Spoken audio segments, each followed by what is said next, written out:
Hi, my name is Skylar Rashan. Today we are live in the Atelier with DJ Nikki Nikki, aka Courtney, and we're going to go through 10 questions on DJing. So, first, can you give me your name, where you're from, and where you're currently at in the city?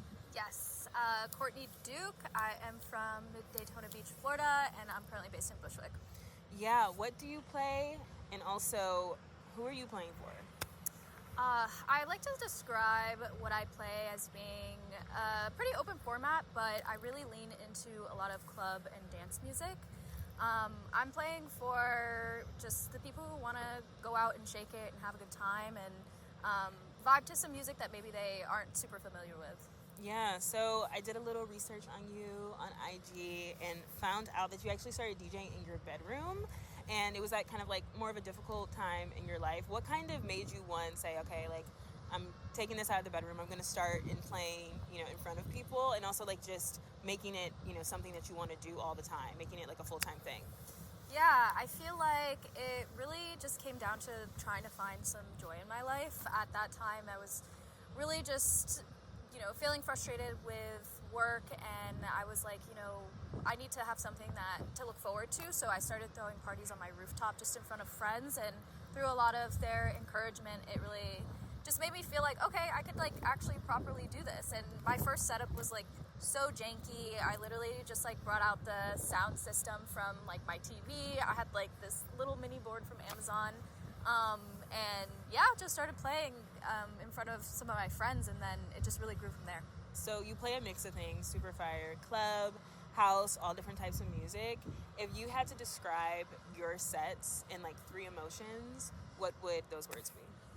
Oh, it really depends on the set, but I feel like it could be described as like booty bounce. Shake it, I don't know. Or it's like very melodic or sensual. I think those are probably the couple ones I'd use. So outside of DJing, you also work in PR. And when I think of that job, that's, telling other people's stories, curating other people's stories. When you think about the story that you want to tell through your music and through your sets, like what is kind of that one-liner that you want people to know? Come on a journey with me. I think it's, we'll start out somewhere and maybe end somewhere totally different. Yeah, I love that. We're in New York City. It's a super saturated place, and I think it's also really difficult for women DJs. I don't know if you feel that way, but what do you think, is the hardest part about navigating the space, and maybe also some of the joy? Because there's also a lot of women out here who I feel like are also DJing, and I'm sure there's community in that. So definitely. I mean, I feel like my experience with just being a woman DJ, I've really enjoyed meeting so many other women who are just absolutely crushing it, and I feel like just leave it to a woman DJ to like really turn a place up. I feel like the girls that get it, and I think they also play for the girls, so that really just brings out a whole other type of energy, and I feel like if the girls are shaking it, everybody in the room is going to be shaking it. There definitely are difficulties. There's, can be misogyny or just, club promoters treating you like a certain type of way or feeling like they can take up more space than you do. But I feel like a lot of the women I surround myself with hold that shit down on their own. So, yes, yeah. I love that. What do you feel like is the biggest difference when you're playing for a room full of women and maybe a room that's maybe more male-dominated?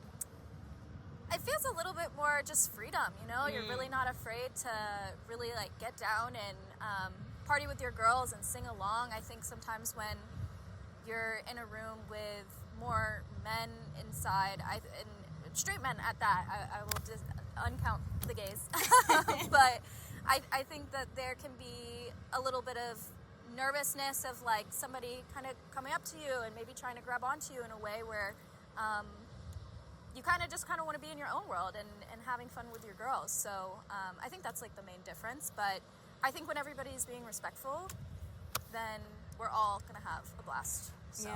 Speaking of just like meeting other women and connecting with them, when you think about what the things that have shaped your sound, what are you listening to? Like, what's inspiring you? What's got you excited, you know, about music as a whole? Oh, man. I mean, I love listening to artists like Kalila or Ashley Gill. I know you guys have chatted before, but like women who are kind of just pioneering in their sound and bringing like a different vibe to what you would typically think as club music. that always just really gets me excited to see where we're headed. When you think about the music itself, is there a track or a genre that kind of shifted the way or like rewired your brain and how you think about DJing and playing for rooms like that where it's less performance and more, you know, people coming to really enjoy the music?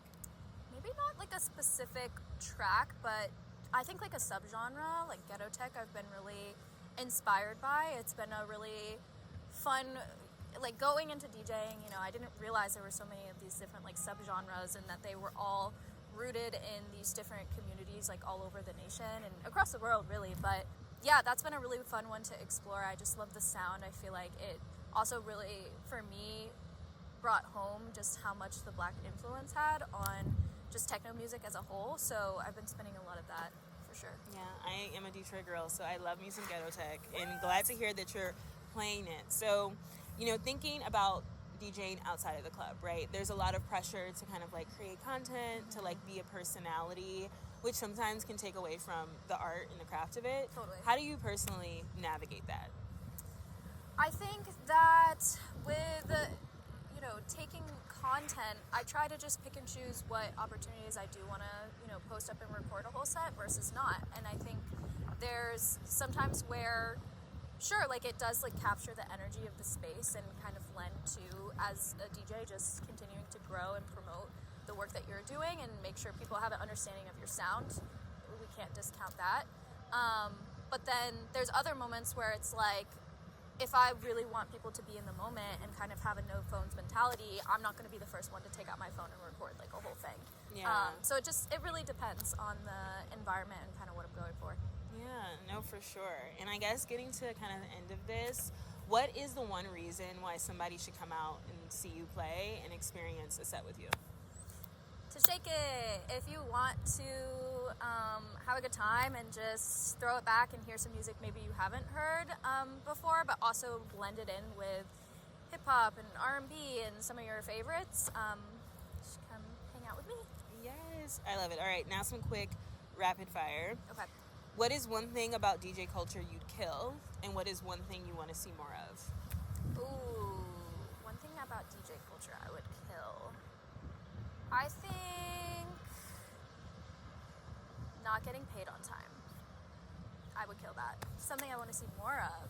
Oh, less phones. Yeah, I like that mentality. And maybe, but organically. We don't even need to be putting stickers on people's phones. I think people should just come and have a good time regardless. What is one artist that people should get into right now? Oh, I feel like I already said my favorites. Can I re-say it? Yeah, re-say it. Yeah. Double down on it. Kalila, like, Yes. that's my girl. I'm obsessed with her. Like, everything about her is just tea. Naomi Sharon, too. Ooh, Yeah. love her. What is one, like, club goer no-no? Like, you're like, I absolutely hate this. And one thing you see in the crowd where you're like, I know I'm cooking. Men grabbing and being handsy. That's a no-no for me. Like, if she says no, leave that girl alone. Leave her alone. More of dance circles, dance battles. I want more of that.